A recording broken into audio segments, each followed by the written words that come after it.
Good afternoon, everyone. Thank you for joining us. My name is Nada Baraka. I'm a member of the Great Middle East Platform.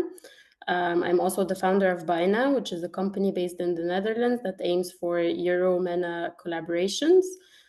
Thank you all for joining us today. For those of you who are first-timers, this event is under the Green MENA project.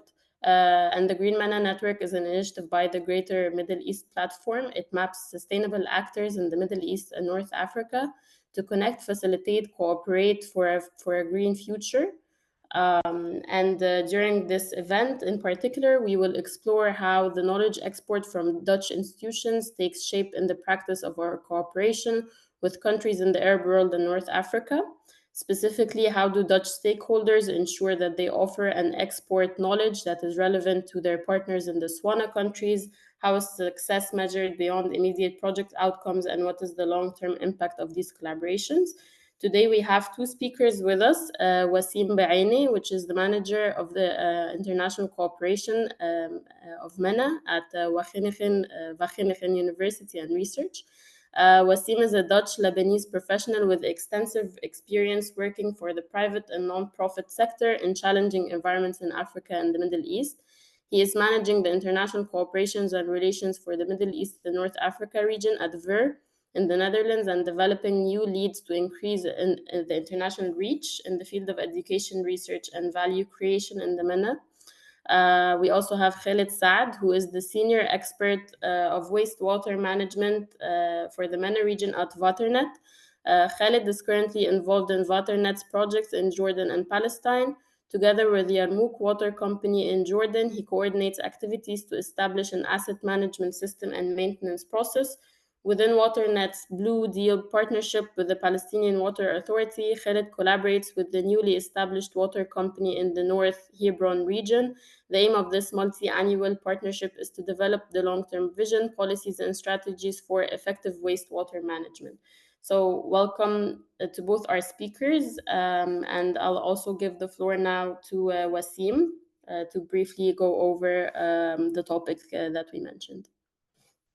Thank you so much, Nada, and good afternoon, everyone. It's really a pleasure for me to be with you today in this important discussion about how we collaborate as knowledge institutions and partners in the MENA region.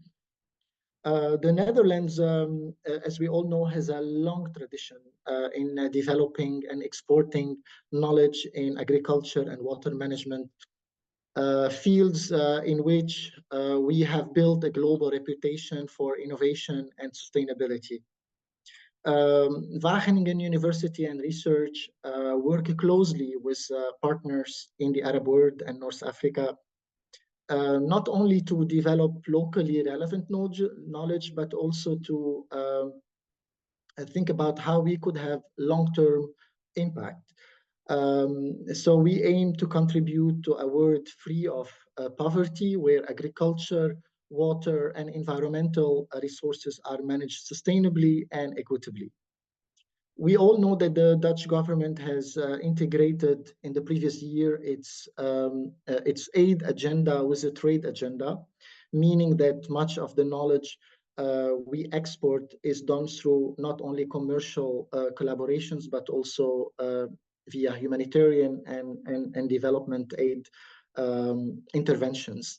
Of course, here, when we talk about knowledge export, I would like actually to use a better term for this. Actually, it's about co-creation and not only exporting. Because to collaborate in the region, we need to co-create and co-design to the needs of the local communities and populations. Today, I will be discussing how this knowledge collaboration takes shape, but also how we ensure it is always relevant for our partners in the SWANA countries, and how we measure success beyond immediate outcomes, focusing on long-term impact. In Wageningen, we have for years used one approach, which is the multi-stakeholder partnerships, MSP.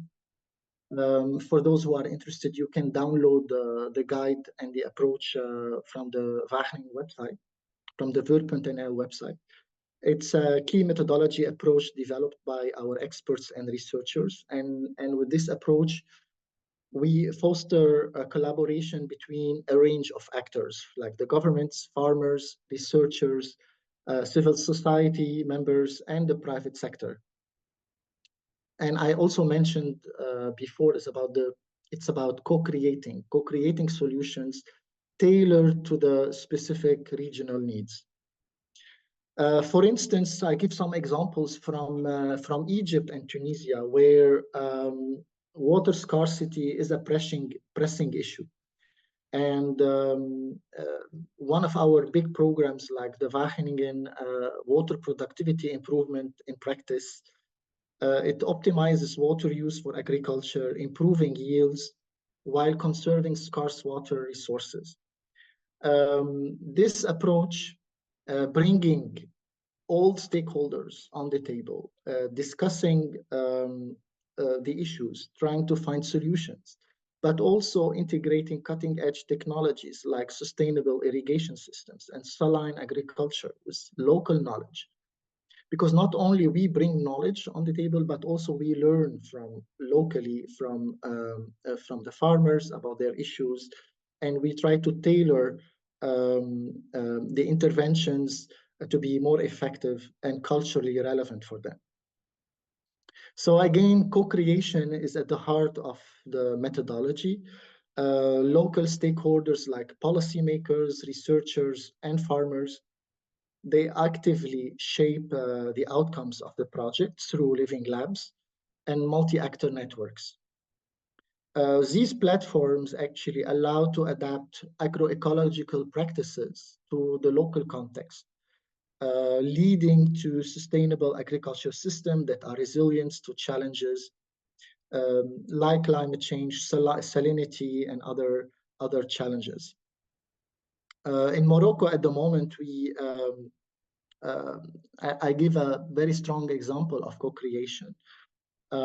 Is our collaboration with the Moroccan government, where the Morocco Netherlands Center of Excellence in Horticulture is a real demonstration of how advanced technologies like automated greenhouses can reduce environmental impact while improving productivity.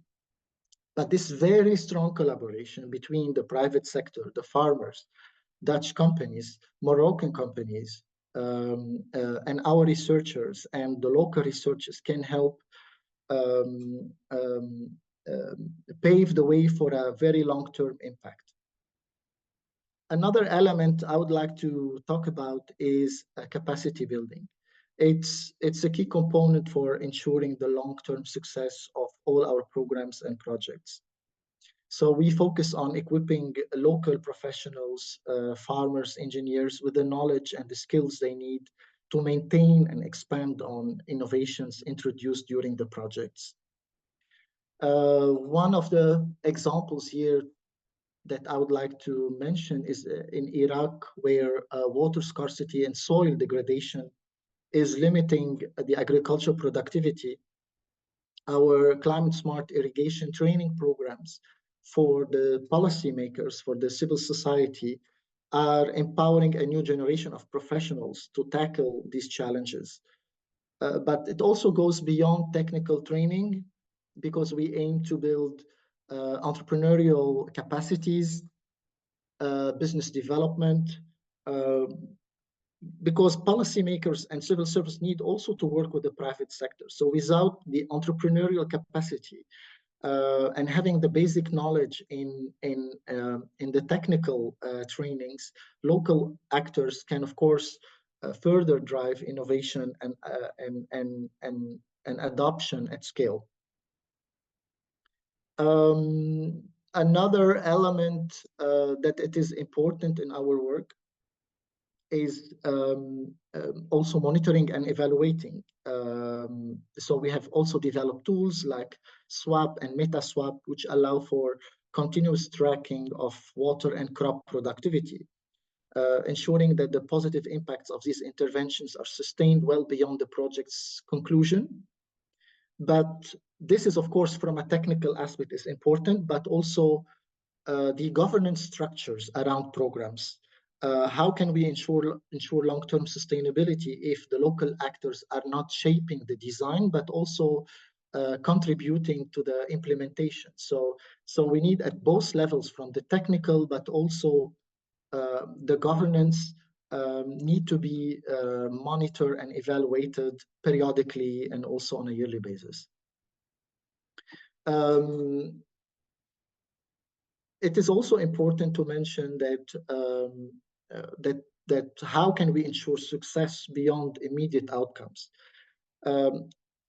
I would like actually to focus on the Wageningen teams. I mean, we talk about at the moment a very, very important topic, which is sustainable food systems.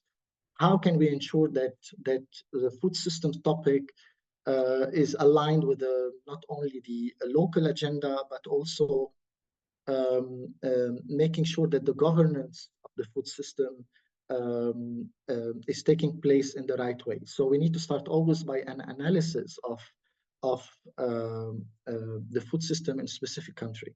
Like one of the projects is we're now focusing on in Egypt and Jordan has significantly improved irrigation efficiency and agricultural productivity, especially in very water scarce regions. The institutional strengthening in Jordan, for example, our policy dialogues that we, together with the local partners, aimed at achieving a water secure Jordan by 2050, which is helping local institutions align their agricultural practices with water availability and also sustainable and good governance systems.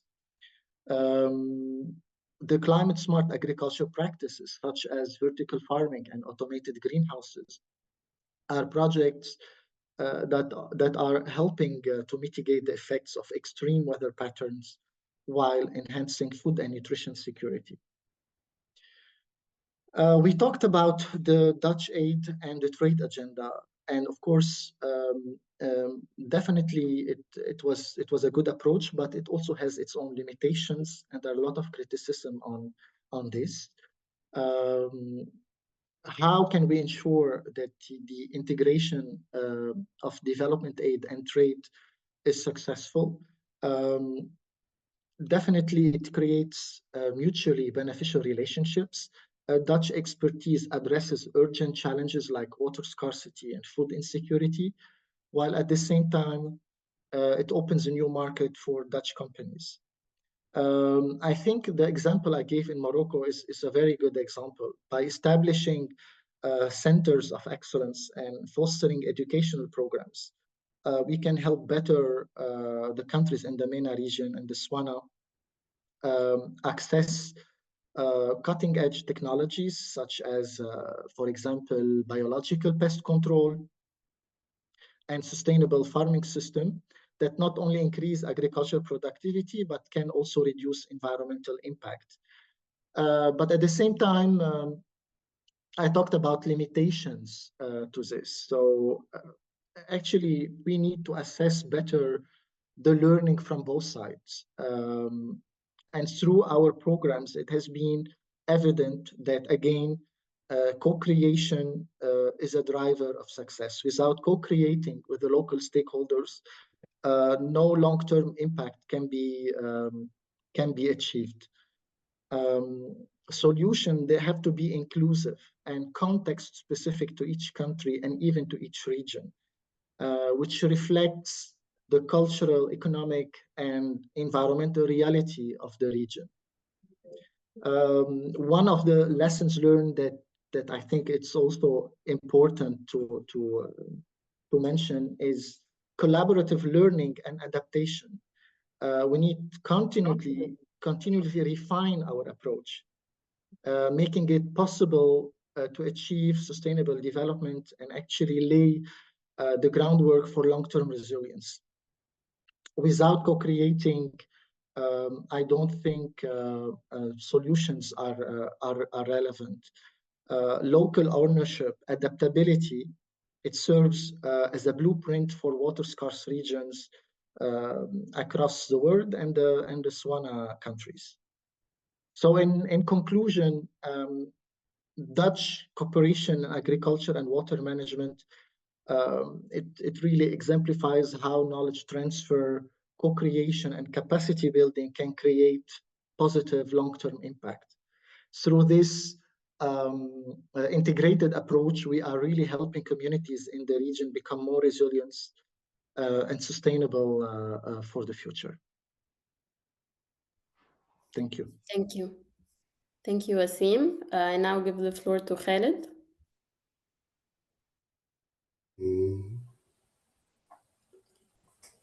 Yeah. Good afternoon, everyone. I would like first to share my screen, if that's possible. I hope you will be able to see it. Can you see my screen? Yes, we can. Okay, that's great. Now, first of all, I would like to thank the Great Middle East platform for giving me this opportunity to talk about what we are doing in the Middle East, North Africa. Let me start with introducing myself. My name is Khaled Saad. I'm a civil engineer, studied civil engineering at the University of Jordan in Amman, and working in the Middle East for 9 years. After that, I immigrated to the Netherlands. Since 2000, I'm living here.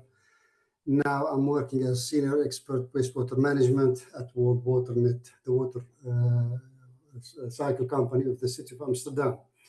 First of all, I would like to give you an impression, an idea about the WaterNet. WaterNet is actually a non-profit foundation established in the year 2006 due to an agreement between the municipality of Amsterdam and the water authority Gooi-en-Vecht.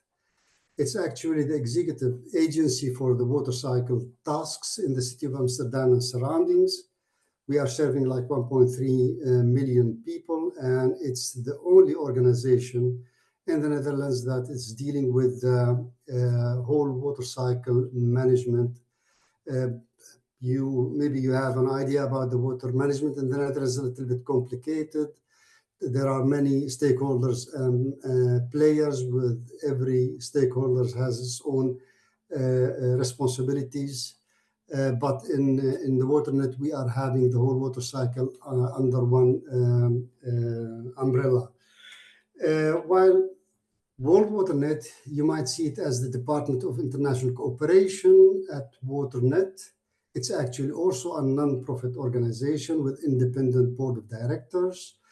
It adopts the peer-to-peer cooperation of knowledge exchange in the water cycle management with our partners, and we are doing that through a long-term water operator partnership. At the same time, we are engaged in knowledge partnerships with leading water organizations worldwide, and we are working in more than 15 countries nowadays. What we are striving for, we are striving for the achievement of the Sustainable Development Goals of the United Nations. Therefore, we feel ourselves dedicated to increase the access to water, drinking water, and sanitation services for all people in metropolitan regions in the countries we are active in. We are trying our best to integrate resources, water resources management in the whole water cycle. At the same time, we are targeting maintaining and conserving the water supply sources in the sustainable way. We are aiming at governing and cooperating with all stakeholders in the water cycle companies, water cycle, and at the same time, we are aiming at tripling the investment in the infrastructure, water infrastructure by 2030. Of course, raising awareness is in our core values, and wherever and whenever it's possible, we are trying to implement new innovations, new technologies and methods and concepts in our partnerships in the countries where we're active in. The main character of our work is the long-term public relationship. And this, the long-term nature actually gives us the opportunity to achieve our goals in a mature way and a good manner with our partners. Of course, we are doing that based on peer-to-peer learning approach. So we are working together with our colleagues on the work floor, in the field, bringing our knowledge, but also gaining knowledge from our colleagues and the partner companies. Of course, it's a non-profit exchange. As I said, always it's an on-site, hands-on, specialized on-the-job training. It's important to mention that we are focusing always on the demand of our partners. We are always in the reception phases. We are always asking our partners what are the demands, what is the need, what are the priorities in order to create and establish a program for the partnership that fits and meets the demand and the priorities of our partner. How to measure the success we are achieving? In our criteria, we are having 4 elements that are important for us. We would like to see our partners operating autonomously and holding themselves accountable for what they are doing. It's important for us to see that our partners are having the capacity to manage the whole water cycle and addressing issues like climate change, like food security, gender equality, and able to be partnering with stakeholders. Of course, it's our pleasure to see our partners also operating in an efficient way, targeting the customer satisfaction and with 100% collection rate, reduction of non-labor costs, reduction of non-revenue water, and of course, the financial sustainability is an important issue for us. It's really, we will be really happy when we see our partners are covering their operational maintenance costs and having a little bit extra for any future investment. When I'm talking about the water in the Middle East, I don't think I will be adding more to your information. It's the most scarce area in the world. 16 of the poorest 25 countries worldwide regarding water are located in the Middle East. The rapid population growth is putting a lot of pressure on the water resources, while the population of the Middle East is something like 6% of the world population. The area has access to less than 2% of fresh water, so that reflects how difficult the situation is there. You can build as much as you can infrastructure for wastewater and drinking water, but you need to have a good governance. You need to have a sustainable water management policies in the Middle East. And this is something the area is suffering from not having this kind of vision. The rapid economic growth in the Middle East is exerting extra pressure on the water resources. And of course, the ongoing conflicts in the region, they are not only delaying the development of the water resources, but sometimes they are destroying it. So it's a huge challenge. And of course, the climate change, it's a serious threat to the Middle East, especially. If you are experiencing 4 degrees temperature rise in the Middle East, 100% of the population of the Middle East will be under extreme conditions regarding reaching water. And studies learn us that at the end of the century, some of those countries will experience like 5 degrees increase in temperature, which is a real threat to the region. Where we are in the Middle East, we were, I'm not going to say everywhere, but we were working in several countries, from Morocco to Egypt, from Jordan to Lebanon and Palestine. I would like to mention a few projects that are finished in the Middle East, beginning with them. We had 7 years a wonderful partnership with the National Electricity and Water Company in Morocco.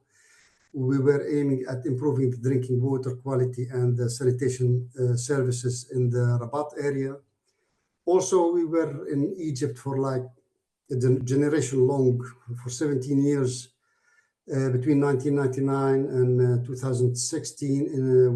We had partnership with Behera Water and Drainage Company, and we were targeting the improvement of the water supply and sanitation services for 5 million people in the company's working area. We were also in the Lebanon. It was a wonderful 2 years program, very intensive. And the goal of this partnership was to strengthen the resilience of the water and agriculture sectors in Lebanon. And also we were in Jordan between 2014 and 2018 to help the Water Authority of Jordan to improve the water supply and the sanitation system services in Al Zaatari refugee camp and the host communities in Al Mafraq region. This is a region in the northeast of Jordan. The Zaatari refugee camp is the camp that has been established after the Syrian crisis in 2011. What we did there, I sum up in this dia all the activities we did. We did a lot of on-job training in wastewater, drinking water, in financial management, in asset management, data management, human resources management. Also, we delivered material to our partners to support them in the operation and maintenance and sewer system and drinking water systems, monitoring instruments like we did in Lebanon, safety materials as we did in Jordan. Also, we delivered technical advice on several issues like drinking water, water hardness as in Morocco, modeling groundwater also in Morocco, treatment of industrial wastewater, Egypt and Lebanon, algae control, reduction of non-revenue water where this problem is relevant. And we supported our partners also on institutional improvement. We supported the establishment of several departments like we did in Egypt, capacity building, and also we supported our colleagues on updating their processes, procedures, and legislations. The present projects I'm involved in, we have 2 projects, one in Jordan and one in Palestine. I would like to start with the one in Jordan. This is a water operator partnership between World Water Net and Yarmouk Water Company. Yarmouk Water Company is one of the 3 water cycle companies in Jordan, serving in the north of Jordan. In 2019, during the inception phase, we established the program for the partnership based on 5 main topics, and those are the rehabilitation of the sewer systems, operation and maintenance of sewer networks, asset management, procurement, and tendering, and safety measures. Just to give us a quick review of every activity for rehabilitation of sewer network, we invested like, I believe, 2.5 million euros for replacing sewer system on 6 locations in the city of Irbid in the north of Jordan. This is the largest city in the north part of Jordan. While in operation and maintenance of sewer networks, we delivered vacuum jets and trucks for inspection, cleaning, inspection, and preventive maintenance. We hired 4 new colleagues in order to conduct this work. We gave them the training, the needed training in Jordan as well as in the Netherlands. Also, we invested in creating a multi-annual maintenance program for the sewer systems in Irbid. And also, we financed the establishment of the hydraulic model of the sewer system of the city of Irbid. In asset management, we had 3 wastewater treatment plant plants in our scope of work. But first of all, we gave a general training for the whole company on the importance of implementing asset management approach and the added value of this approach. Then after that, we were busy with the staff of the treatment plants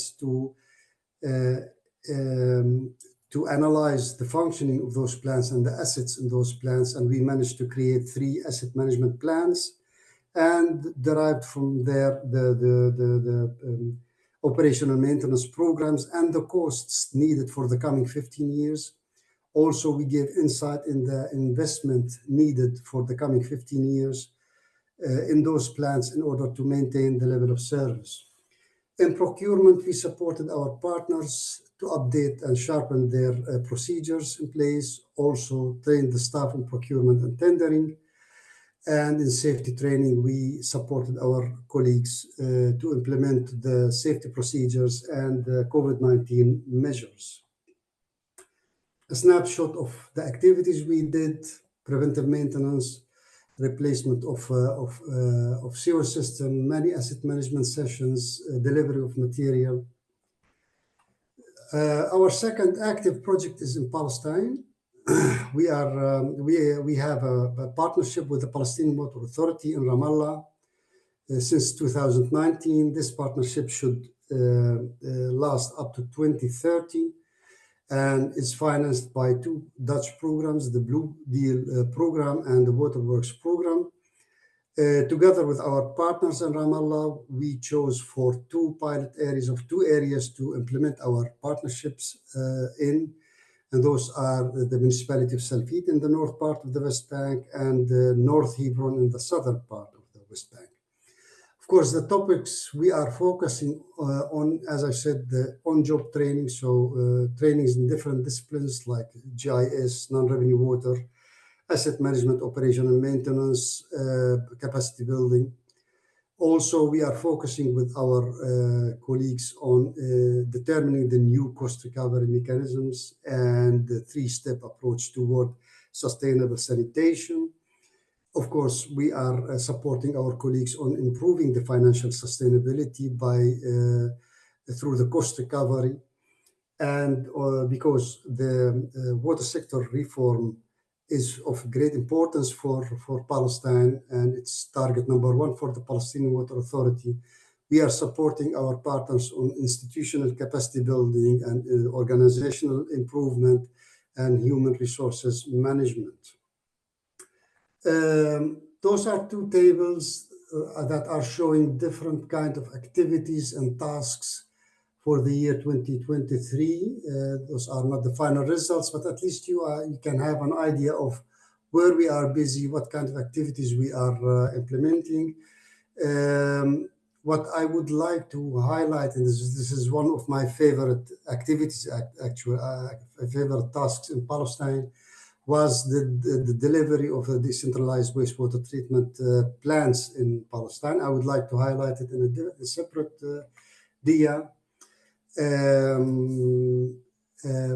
As you may know, wastewater collection and treatment systems in Palestine are not widely implemented, and at the same time, a lot of on-site sanitation facilities are not functioning properly. They're not working well. So we determined through our program Blue Deal and Waterworks to do an in-kind contribution and donate 3 units of the new innovation in the Netherlands, and this is called the Blue Deal. The Blue Elephant. Those are mobile wastewater treatment plants working locally, and they can handle up to wastewater production of 250 persons, up to 6 to 7 cubic meters per day. We installed 2 units in the city of Halhul in North Hebron and 1 in the city of Salfit. And the treated wastewater is nowadays reused for agricultural purposes. When we come to the challenges we are facing when we are working in the MENA region, of course, I'm not going to call them like problems, but they are real challenges for us. The first challenge we are facing is usually the bureaucracy in the Middle East. Sometimes it takes us like months to get our job approved or to deliver material to the partner. You have to jump from one organization to another in order to get signatures. You have to talk a lot of people, networking, etc., in order at the end to get the approval. This is an issue which is causing stress during our work there. I'm not going to say they are delaying; it's delaying our work, but at least we have to deal with it in a stressful way. The second challenge, I believe, that making the right decisions from the partners regarding the needs or the priorities.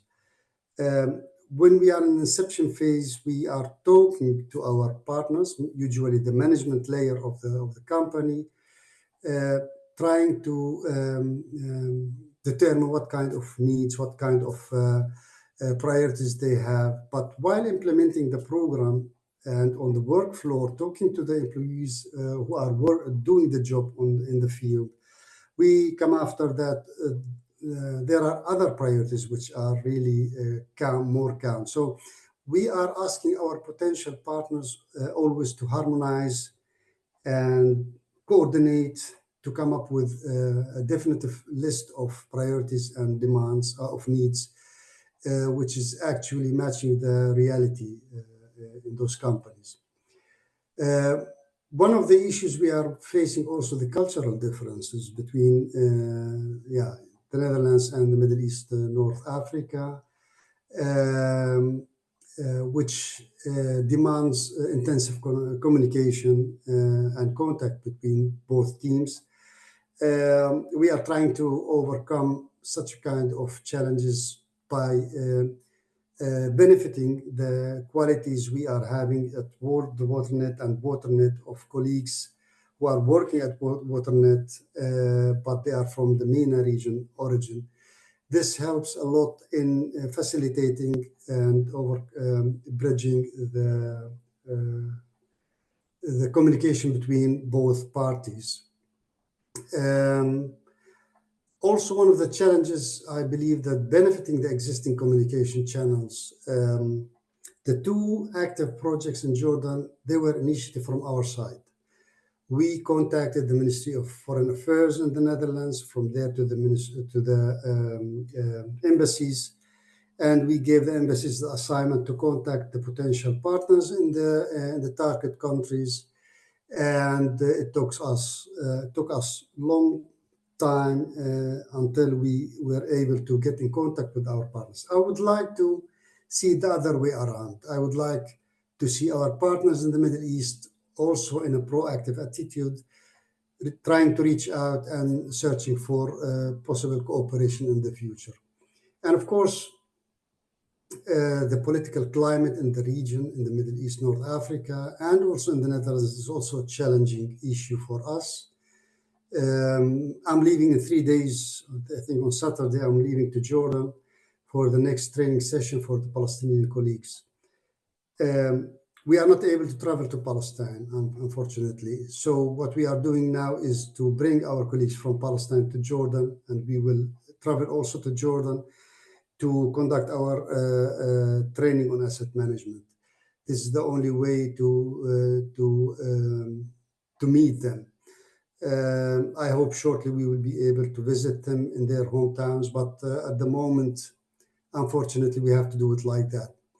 Also, the changes in the political structure in the Netherlands having also impact on the cooperation in the future and causing some kind of stress for international cooperation.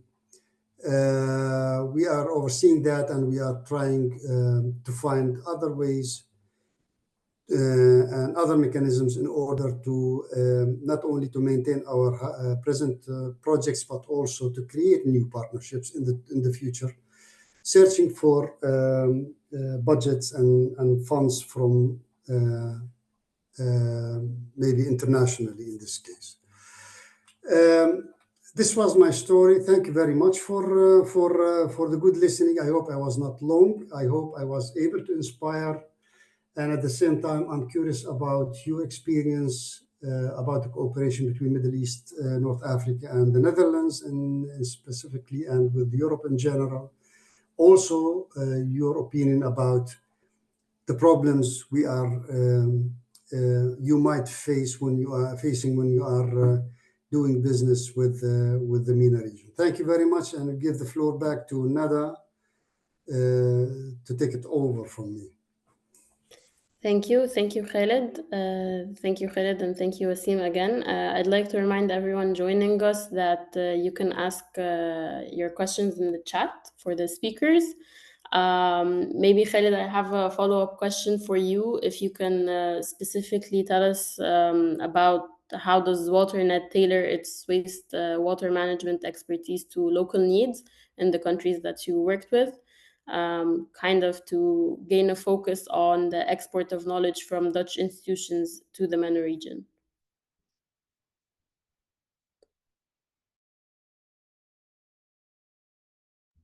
You're on mute, Khaled.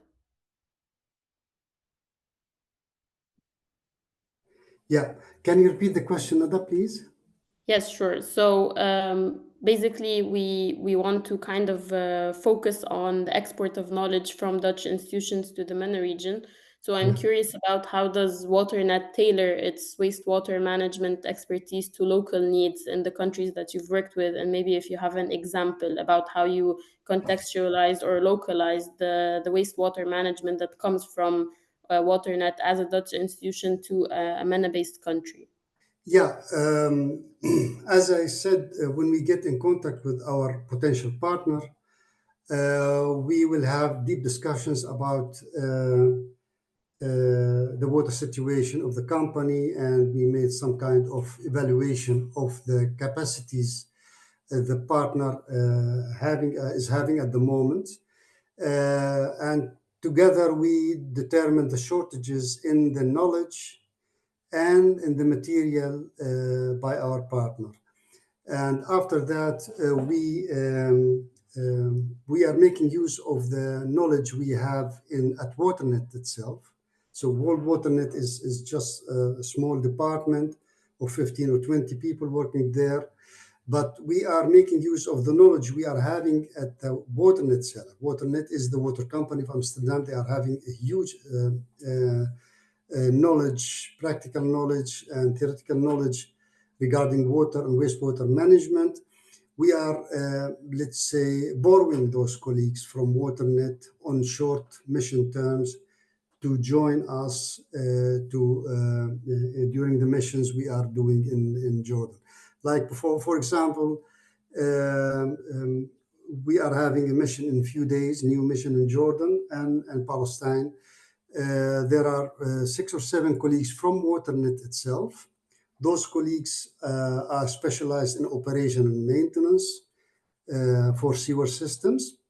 And those colleagues, they joined us in 2023, 2024 when we traveled to Jordan in order to train our colleagues in Jordan on using the new trucks, the new jet vacuum trucks, for example, how they can clean the sewer system, how can they replace the sewer system.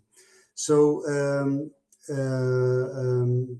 in this way, we are making use of the huge knowledge bank we are having at WaterNet itself, and using this knowledge for our projects, our partnerships at World WaterNet.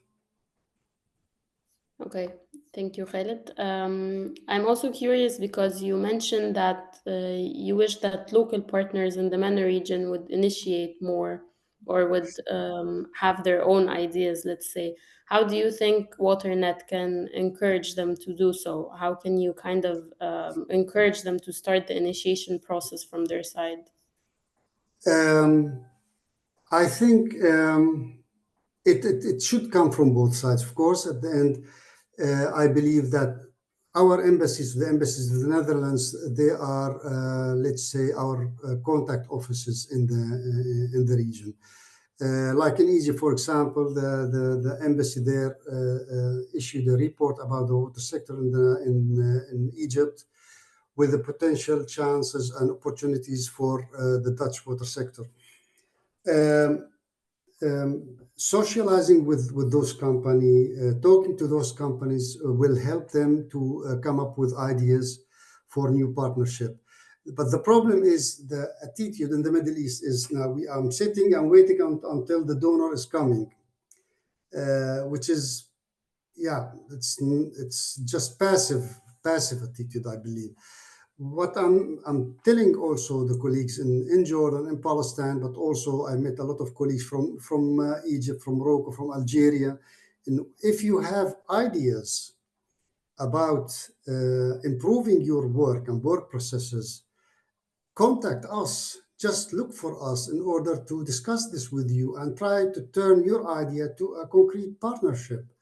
And we need them to be positively active and proactive, actually, in creating such kind of partnerships. Since we are having the tools here, we have the knowledge, and there are budgets to support such kind of partnerships. They always wait until I come and tell them, what do you ask them, what do you need? And then after that, turn that to a project. No, I dream of having people coming to me and ask me if they are able to connect and create some kind of partnership with us. This is what I meant with the proactive attitude of from the other side, from the MENA region. Okay, thank you, Khaled.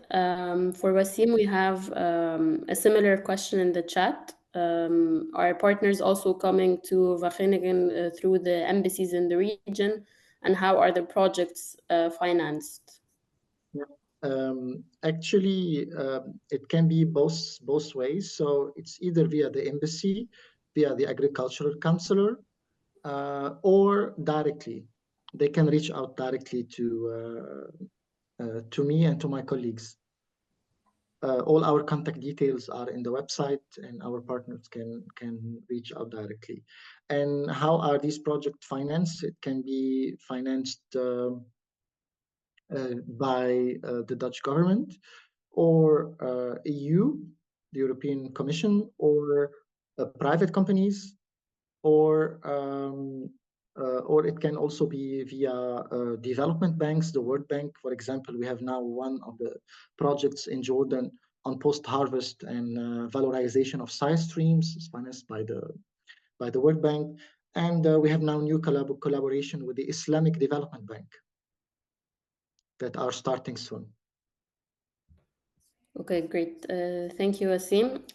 I also have a question that's relevant. But if you allow me, Nada, because Khaled mentioned an important point about how difficult it is sometimes to work in the MENA region, and actually building trust and actually Dutch colleagues, Dutch experts, when they go, they need to invest time as well building relations. It's also cultural. So we need to establish good relations by talking with each other informally and formally. So you build this trust, and then things could move on. And regarding the different interests from different organizations or companies, again, I think any workshop that when you involve all the partners on a certain workshop and discuss the differences, discuss the different interests, and how we can come to one goal, one shared goal, is important to bring everybody into one direction. Yes, thank you for that, Wasim. I also have another question that's kind of relevant to the financing, because you mentioned the relationship between the projects and aid that's coming from the Netherlands. So how does Wageningen balance its research and educational goals with the commercial interests in the region? And maybe if you have an example where aid and trade were successfully combined. Okay. First of all, before entering into any collaboration, we have certain due diligence and also assessment before entering into any new project, commercial, um, studying the relevance, whether this project would create a new knowledge for Wageningen University and research, and whether there is an impact to the communities we serve. So there is a whole process first before entering into the collaboration, which helps us make a decision whether we should proceed or not.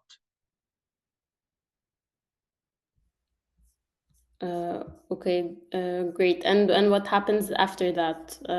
If you decide that the project is worthy, how do you kind of continue on the basis of making sure that there's a balanced relationship between the aid part and the commercial and educational interests? I mean, it's always about creating win-win from all perspectives for both partners, whether we're talking about private client or development aid institution or an NGO. So it depends on the project itself. So to create balance, we need to study the project from different perspectives. The communities we serve, the beneficiaries, the impact we create on the longer term, are all stakeholders involved satisfied with the long-term impact that we want to achieve. So based on this, then we can see how we can bring the balance. Okay, thank you, Asim. Maybe a final question for both speakers. If you have kind of a few last words about the lessons learned about from your perspective working in Dutch institutions, how can we export knowledge from the Netherlands or from Dutch institutions to the MENA region, but making sure that it's contextualized and localized in a way that benefits the local partners. So maybe Wasim, if you kind of have a few last words as lessons learned, and then Khalid, the same for you. Yeah, as I mentioned, again, it's co-creation. It's very essential to bring success to the Dutch projects in the MENA region. They have to be inclusive, context-specific, reflecting the cultural, economic, and the environmental realities in the region. Without learning from each other and understanding each other, we can't lay the groundwork for long-term resilience and long-term development. So it's important to build trust, learn from each other, and adapt. Okay, great. Thank you, Wasim. And maybe Khalid, the same to you. I agree with you, Wasim, 100% sure. You have to be patient. You have to be personally active in building relations. You know how the Middle East works. Creating business or making everything working out depends mainly also on personal relationships. You have to be patient dealing with hierarchical mentality we are having there in the Middle East. It's not like what we have in the Netherlands, like flat structure.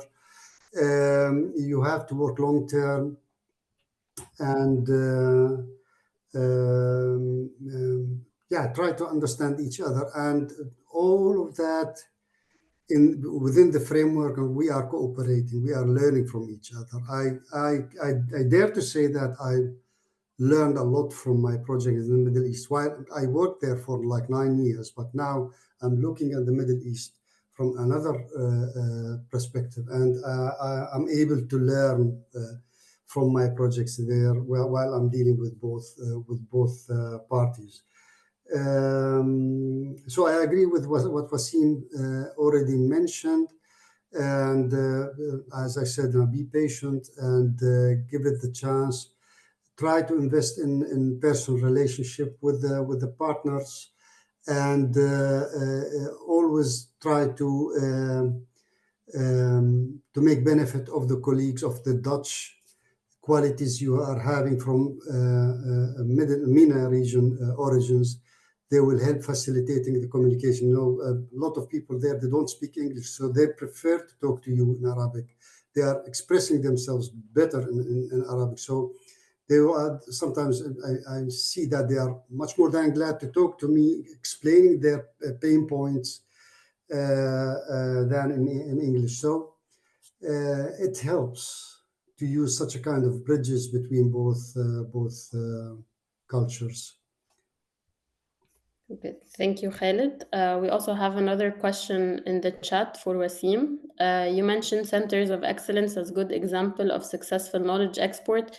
In my experience, it is very difficult to find centers of excellence that are financially sustainable and don't last after a subsidy ends. Do you have examples where these centers have succeeded, It's a Wasim? very relevant question. Thank you so much, Annette, for the question. I mean, at the moment we're doing this test in Morocco, the Center of Excellence in Morocco, but this is where we included private sector, Moroccan private sector entities joining, being an integral part in the finance of this Center of Excellence. One of the examples actually is in Nairobi. I can share the link with you. It's in East Africa, and it's very successful. This is where farmers, private sector are actually financing impact investors as well. So it's not only relying on subsidy from the government, but including all partners, including the interest of each partner in the center, and making sure that it's beneficial for them. Okay, great. Thank you, Wasim. If there are no other questions in the chat, and if there are no final remarks from our speakers, then we can conclude the session right on time. Just as a reminder that this recording will also be available on our YouTube channel, and there will also be an article written about it on our blog post. Thank you everyone for joining us, and thank you to our speakers Wasim and Khaled, and we wish you a good rest of your day. Thank you everyone.